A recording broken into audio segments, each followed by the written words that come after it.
So if you're watching my channel, I'm pretty sure you read a lot. And with reading a lot comes the dilemma of how do I remember everything I read? Should I read more or should I retain more? Well, why not both? Hey guys, it's Helly, and in today's video, I'm going to tell you how to remember almost all of what you're reading, especially the important parts. And remember that you don't have to remember each and every sentence you read. You don't need to remember each and every concept you read because that is futile. But it's very important for you to remember what is important. It's very important for you to remember what you're reading books for or what you're reading general content for in the first place. So in today's video, I'm going to break down simple and advanced strategies like the Cornell method and McDowell's grid so that you can understand which method suits you the best and which method can help you in remembering better. So without any further ado, let's get into this video. But before we get started, let's really talk about memory itself. So memory is the ability to take in information, store it and recall it at a later time. So it can be broken down into 3 stages. Number 1, encoding, when you get the information. Number 2, storage, to retain that information. And number 3, recall, to remember the information that you've learned when it's actually required. Now, while it might sound simple, it is kind of hard to remember everything you do or read because our brains can only encompass so much. But in today's video, I'm going to break down the processes that you can use and the methods that I personally use in order to remember all of what I read, especially when it's relevant to my work.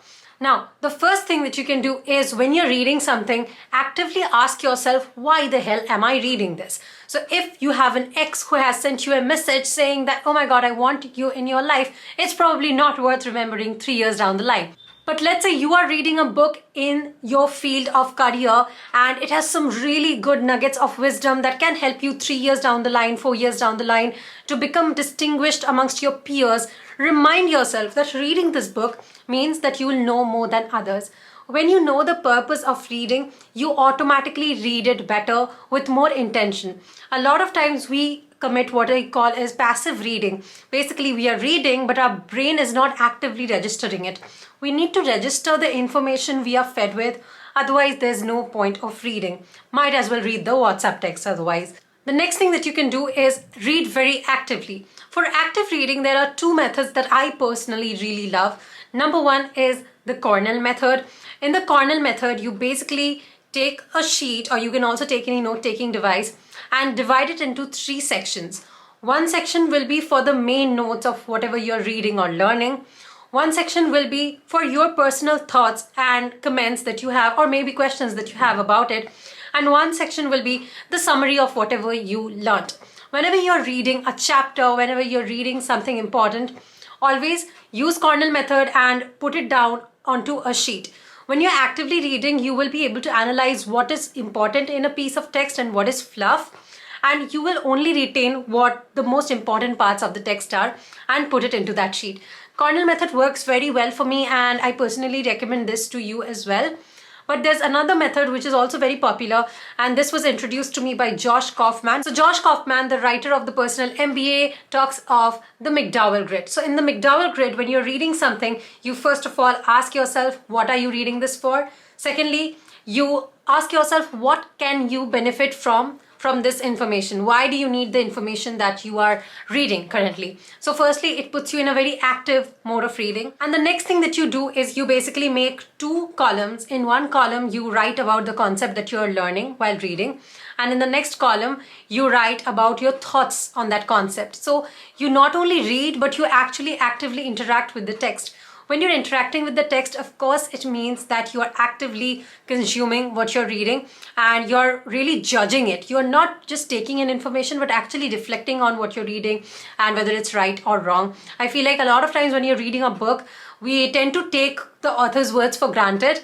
But that's really not true, right? Authors are people just like you and me. Yes, definitely some authors are very qualified compared to us, but that doesn't mean that you have to blindly trust everything that they are saying. So this is another method that you can use, and I really hope that these 2 methods are new to you, because when I was doing the research for this video, I was smitten by these 2 and I could not wait to share this information. And yeah, these are basically 2 very popular methods. If there are any methods that you personally follow, do comment below. I'd love to know, but I thought that these will be something very interesting that you'll probably be able to add into your knowledge box. Next thing that I recommend is that when you're reading, when you're taking notes, when you're making highlights, don't just close the book after you're done and never go back to it again.